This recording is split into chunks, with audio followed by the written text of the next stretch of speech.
Здравейте, радвам се да ви видя отново. Добре дошли в Женски приказки. Не сме се виждали отдавна, но причината сте разбрали, предполагам, от заглавието на видеото, така че няма да ви бавя и направо започваме по същество. Ще разделя видеото на няколко части, като първо ще си поговорим за това как сме взели решението да си имаме още едно бебче, след това процеса, през който минах, за да си подготвя тялото за предстоящата бременност и по същество след това вече ще започна да ви разказвам и за първият триместър и какви симптоми съм имала. Най-накрая, в края на видеото, ще ви разкрия и пола на нашето второ бебенце.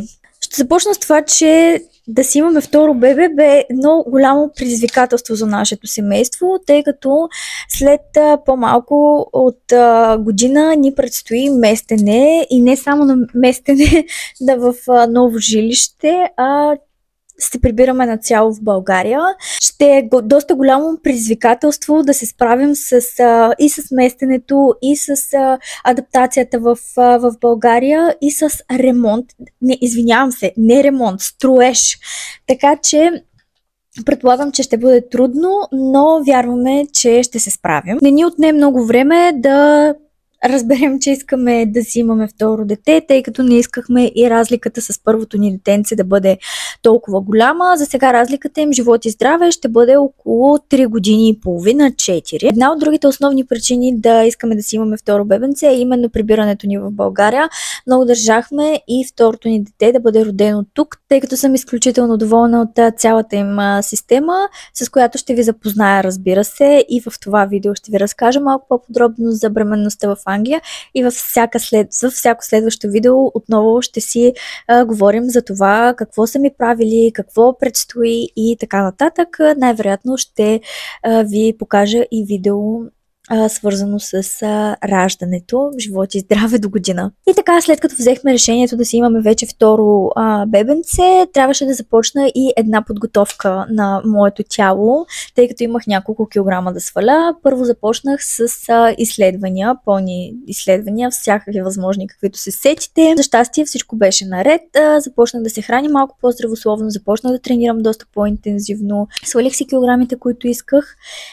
И общо взето в това се състои моята подготовка за бременност. Нещо много важно, което искам да кажа е, че и двете ни дечица са абсолютно планирани. Аз използвам приложението Flow, ето тук някъде ще ви покажа как изглежда то. Използвам го от изключително много години. Плащам пълната версия на приложението. Таксата мисля, че беше около 20 паунда. Плаща се веднъж годишно, но следиш абсолютно всичко свързано с женското си здраве, проследява и бременността. Това не е платена реклама в никакъв случай, но изключително много ще се радвам, ако дори на една от вас бъда полезна с такъв тип приложение, ако си търсите нещо подобно. Започвам вече с същинската част, именно първите признаци и след това симптоми на бременността.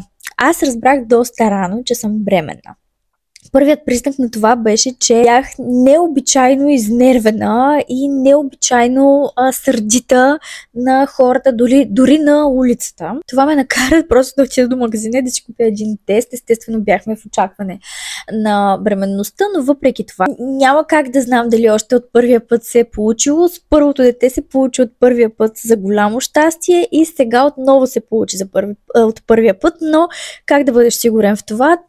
Взех си тест.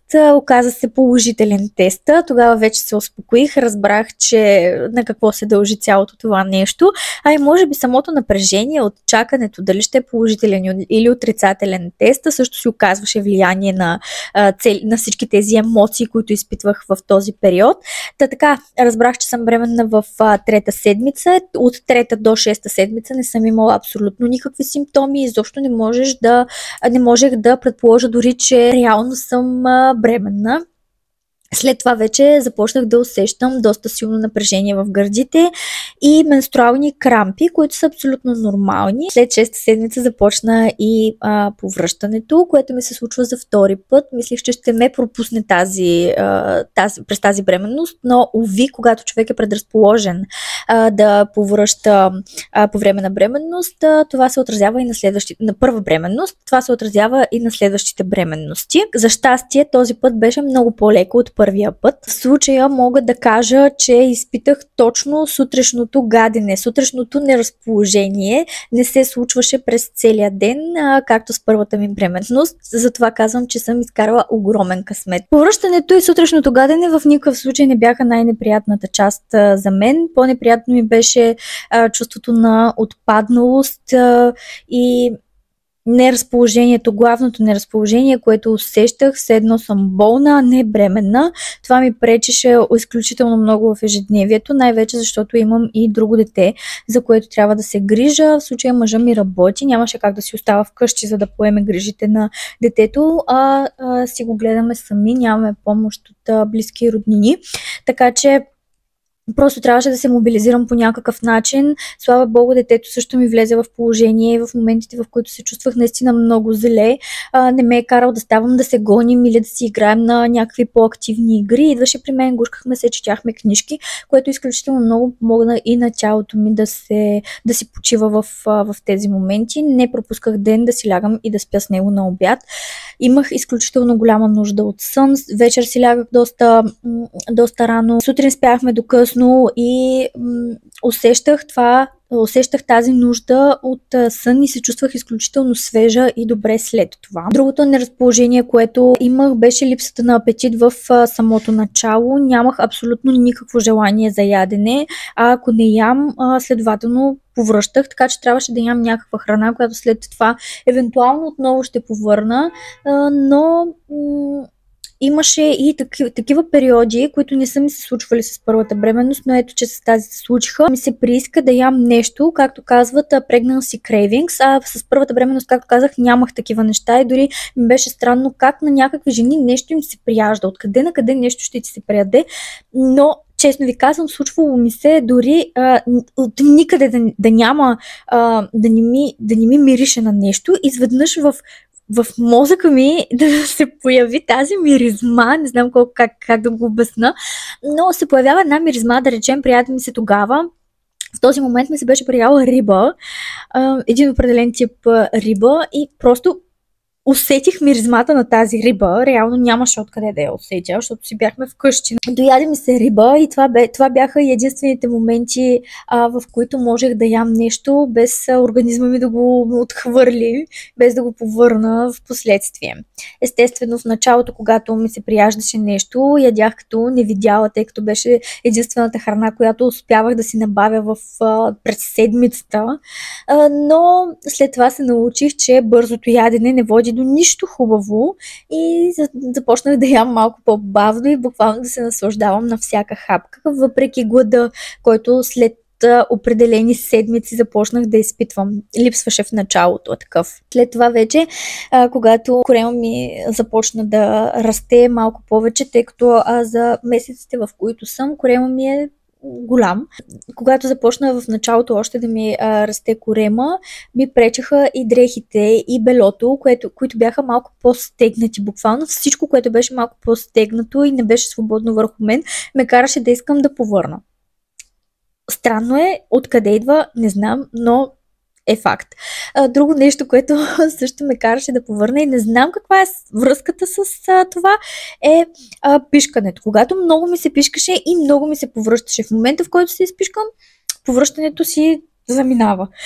Това беше също много странно. В началото не можех да приемам витамини за бременни, тъй като, както знаете, витамините за бременни по не знам каква причина са ги направили толкова големи и абсолютно неудобни за приемане, особено ако си с такива симптоми, като повръщане, гадене и отвратителен вкус в устата, който аз имах вкус на желязо, на метал, все едно съм взела една стотинка и я смуча.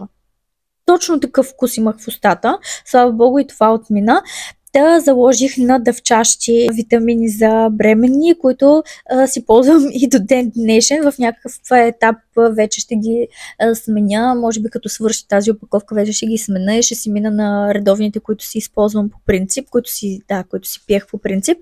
Но за сега ми вършат чудесна работа и си набавям всичко необходимо и с тях, плюс вкуса им не е чак толкова гаден. Тук мога да дам и няколко съвета към момичетата, които имат такива симптоми като гадене и повръщане. Първият и най-важен съвет, който искам да ви дам, е да не оставате гладни. защото ако останете гладни, ще повърнете от глад. Също така, когато ви се яде нещо, си го набавяте по всякакъв начин, независимо какво е това нещо, защото щом ви се е прияло това, значи това е единственото нещо, което тялото ви може да приеме в момента. Аз лично не се съобразявах с това дали е здравословно или не, в случая нали, дори бърза храна да е било, съм си купувала бърза храна или газирана напитка някаква, която по принцип не пия. Аз не обичам газирани напитки, но ми се пиеха доста такива, така че не се лишавах от тях, защото наистина ми облегчаваха желанието да повърна. Друг съвет, който ви давам и който също е много важен, поне за мен, е да пиете водата бавно и на глътки. Знам, че си мислите, че водата ще ви помогне и ще ви накара ще ви изчисти гърлото, така да кажа, и няма да ви се гади толкова, но повярвайте ми, ще стане още по-зле, ще си повърнете водата и всичко, което сте приели преди това. Така че заложете на по-бавното пиене на вода, на глътки, но по-начесто. Нещо, което много ми помогна, между другото, с сутрешното гадене, беше лимона, където и да ходя, си взимах един нарезен лимон, който е така си душих и самата миризма на пресен свеж лимон много ми помагаше и ми облегчаваше това гадене. Друго нещо, което изключително много ми помогна, това са дъвките. Клише, но е факт. Зависимо какви дъвки харесвате, дали сладки, дали ментови, дали каквито и да е, просто да вчете дъвки. Това много ми облегчаваше гаденето през деня. За съжаление не помагат сутрин, но през деня вършат чудесна работа. Сега ще ви разкажа и малко по-подробно как се случват нещата тук в Англия с бременността, какво трябва да направите, към кого трябва да се обърнете и така нататък. Им казах веднага, че съм бременна. Когато разбрах, беше прекалено рано. Както ви казах в началото на видеото, беше около 3-та седмица. Изчаках до към 6-та, 7-ма седмица, нещо такова, и тогава вече се свързах с болницата по желание. Какво имам предвид по желание? Избирате си в коя болница ви е най-удобно да родите. Аз в близост имам 2 такива болници, като първото ми раждане беше в едната, сега си избрах другата.